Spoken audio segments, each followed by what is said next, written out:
Hello दोस्तों, नमस्कार। आपके अपने यूट्यूब चैनल एनालिसिस क्लास में स्वागत है। दोस्तों, आज की इस क्लास में विनोबा भावे विश्वविद्यालय हजारीबाग यूजी सेमेस्टर 5, ठीक है, इकोनॉमिक्स ऑनर्स सेमेस्टर 5 का कोर पेपर 11, ठीक है। कोर पेपर 11 में आप लोग को अपना ग्रोथ एंड डेवलपमेंट, ठीक है, आज हम उसी का इंपॉर्टेंट क्वेश्चन आंसर आप लोग को करवाने वाले हैं जो आपके एग्जाम के विषय इंपॉर्टेंट है। तो चलिए हम देखते हैं प्रश्न को, और बिल्कुल समझने वाले सरल शब्दों में, इसलिए आप लोग लास्ट तक बने रहें। अगर आप चैनल पर नए तो चैनल को सब्सक्राइब कर लीजिएगा ताकि आपको इसी पर लेटेस्ट अपडेट मिलता रहे, ठीक है। तो ये रहा आप लोग का पहला प्रश्न जो आपके एग्जाम के विषय इंपॉर्टेंट है। तो आपका प्रश्न, अर्धविकसित देशों में आर्थिक विकास की बाधाएं क्या है। Economics honours semester 5 core paper 11, ठीक है, ग्रोथ एंड डेवलपमेंट, ठीक है। तो चलिए हम आंसर को समझते हैं बिल्कुल सरल शब्दों में। तो आपका प्रश्न है, अर्धविकसित देशों में आर्थिक विकास में कौन सी बाधाएं, इन सब के बारे में आप लोगों को पढ़ना, हम एक एक करके पॉइंट वाइज देखेंगे, ठीक है। तो आपका आंसर है, अर्धविकसित देशों में अनेक प्रकार की बाधाएं उत्पन्न होती है। यह है आपका की पॉइंट, ठीक है, जिनके परिणाम स्वरूप क्या अर्धविकसित देशों में विकास कार्य अवरुद्ध होता है। वास्तव में अर्धविकसित देशों में अर्धविकास के कारणों की विषम उपस्थिति के फलस्वरूप इन देशों में विकास कार्य अवरुद्ध हो जाता है, ठीक है। ये आप लोग का की पॉइंट, बिल्कुल सरल शब्दों का प्रयोग किया गया है। अब यहाँ से हम जानेंगे बाधाएं एक एक करके, ठीक है।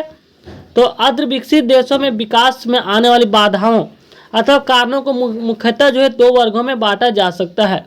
पहला पॉइंट है राष्ट्रीय बाधाएं, दूसरा पॉइंट होता है अंतर्राष्ट्रीय बाधाएं, ठीक है।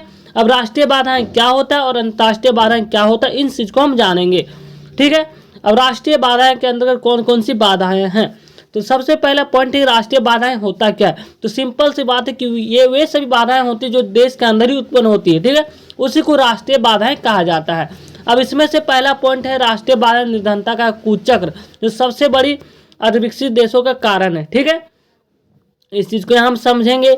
निर्धनता का कुचक्र से अभिप्राय उच्च चक्रीय या वृत्ताकार संबंध से, इसका हम डायग्राम भी देखेंगे, जिसका कारण जो है और परिणाम की अलग अलग व्याख्या करना संभव नहीं है। निर्धनता के कुचक्र की कार्य अवधि को हम निम्न प्रकार से स्पष्ट कर सकते हैं। तो आप यहाँ पे एक डायग्राम देख सकते हैं, यहाँ पे एक डायग्राम बनाएंगे चित्र के स्पष्ट, यहाँ पे आप लोग समझ सकते हैं कि निर्धनता के कारण जो होता है कि पर्याप्त खाद्य सामग्री का अभाव होता है, और इसके कारण निर्बल होता है। निर्बल के कारण कार्य क्षमता में कमी होती है, और कार्य क्षमता की कमी का कारण क्या, निर्धनता।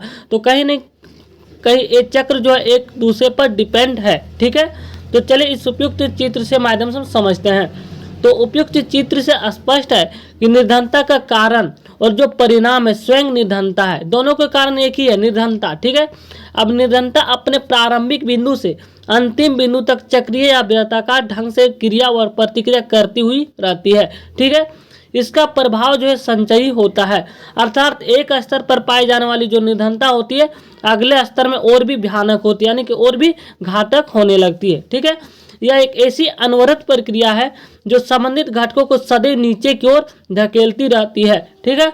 और निर्धनता के कुचक्र का प्रारंभ एक ऋणात्मक घटक की उपस्थिति से होता है, और यह घटक जो होता है अगले ऋणात्मक घटक का कारण और परिणाम दोनों होता है। तो ये आप लोगों का पूरा डायग्राम का मतलब, ठीक है। नेक्स्ट पॉइंट है दूसरा, जो निर्धनता राष्ट्रीय बाधा में दूसरा पॉइंट है पूंजी निर्माण की समस्या। अर्धविकसित देशों में दूसरी मुख्य समस्या होती है पूंजी का अभाव, क्योंकि यहाँ के आम नागरिक जितना कमाते हैं उससे अधिक खर्च हो जाता है, जिसे वह अपने पूंजी को नहीं बचा पाता और न ही इसका उपभोग कर पाता है। तो चलिए इस पॉइंट को हम समझते हैं, पूंजी निर्माण की समस्या क्या है। तो अर्धविकसित देशों में विकास के लिए विशाल पूंजी की आवश्यकता पड़ती है। सिंपल सी बात है, किसी भी अर्धविकसित देशों में किसी भी काम को करने के लिए पूंजी एक विशाल मात्रा में आवश्यकता पड़ती है, किंतु देशों के अविकसित रहने के कारण क्या होती है, इनकी राष्ट्रीय आय बहुत ही कम होती रहती है, ठीक है। फलस्वरूप क्या होता है कि प्रति व्यक्ति आय कम होती है, आय कम होगा तो पूंजी कहाँ से होगा, सिंपल सी बात है। तो अतः बचत नहीं हो पाती। बचत न होने के कारण क्या होता है, विनियोग के लिए पर्याप्त पूंजी प्राप्त नहीं होती है, जिससे क्या होता है कि विकास के कार्य नहीं हो पाते हैं, और यह चक्र जो है बराबर चलते रहने के कारण देश में निर्धनता और पिछड़ेपन की बेड़ियों की ओर जकड़ा रहता है। तो ये रहा आप लोग का विकसित का दूसरा मुख्य कारण, ठीक है, पूंजी का अभाव, और पहला कारण था निर्धनता का कुचक्र, ठीक है। अब तीसरा पॉइंट जानेंगे बाजार की अपूर्णता। अब ये पॉइंट क्या है, इस चीज को भी देखेंगे, राष्ट्रीय बाधाएं के अंतर्गत है, ठीक है। अर्धविकसित देशों में अनेक प्रकार की अपूर्णताएं बाजार में पाई जाती है। अपूर्णताएं बाजार में जो होती बाधाएं पाई जाती है, ठीक है। और इस प्रकार की प्रमुख अपूर्णताएं इस प्रकार है। अब यहाँ पे हम पॉइंट वाइज पॉइंट देखें कि बाजार की अपूर्णता क्या है। तो अर्धविकसित देशों में अनेक प्रकार की या पूर्णताएं बाजार में पाई जाती है। इस प्रकार की प्रमुख या पूर्णताएं इस प्रकार है। पहला पॉइंट है कि बाजार की दशा का पूर्ण ज्ञान न होना, ठीक है। दूसरा कारण है कि साधनों की अति गतिशीलता या गतिशीलता, ठीक है। तीसरा पॉइंट है एकाधिकार की स्थिति, ठीक है।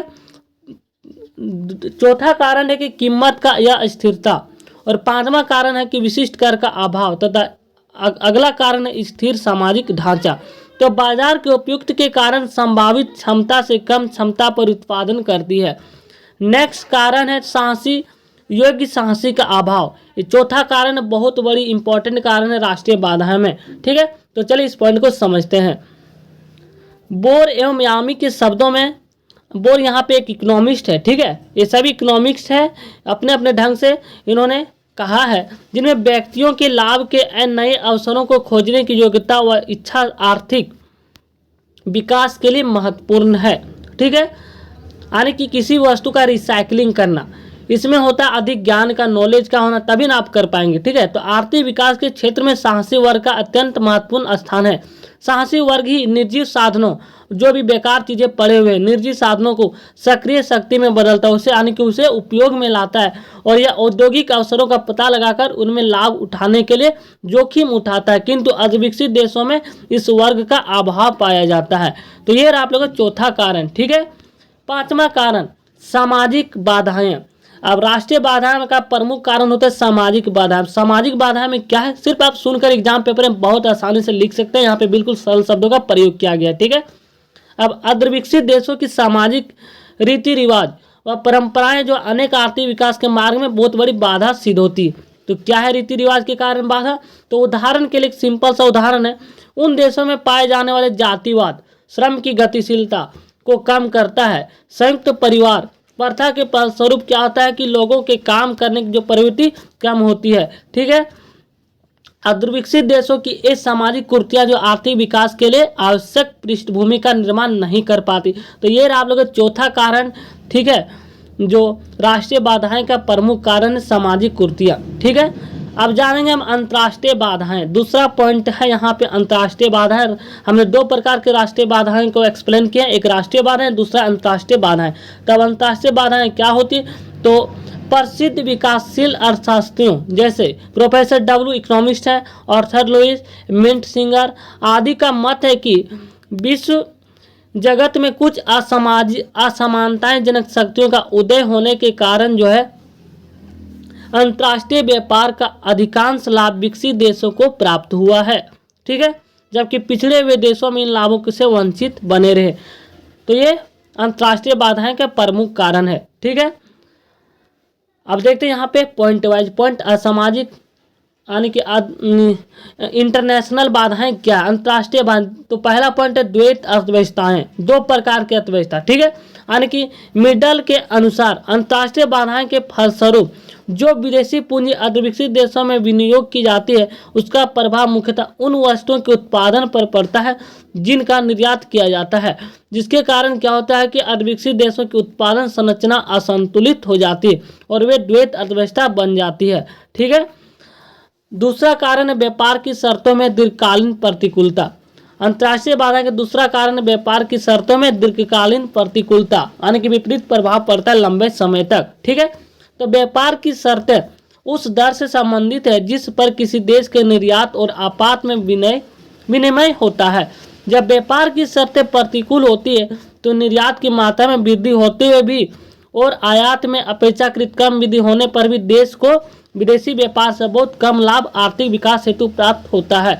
निर्यात वस्तुओं की कीमत अंतर्राष्ट्रीय बाजार में कम होने पर देश की क्रय शक्ति जो है कम हो जाती है और निर्यात आय को पूर्वोत्तर बनाए रखने के लिए अधिक वस्तुओं के निर्यात की आवश्यकता होती है। अब यहाँ पे कुछ अर्थशास्त्रियों ने जैसे प्रोफेसर पेबिस, गुनार, मिंट, सिंगर जैसे अर्थशास्त्रियों का मत है कि अंतर्राष्ट्रीय व्यापार ने अर्धविकसित देशों के विकास में एक बाधक या रुकावट का कार्य किया है क्योंकि व्यापार की शर्तें अनेक प्रतिकूल रही है। तो ये रहा आप लोग का पूरा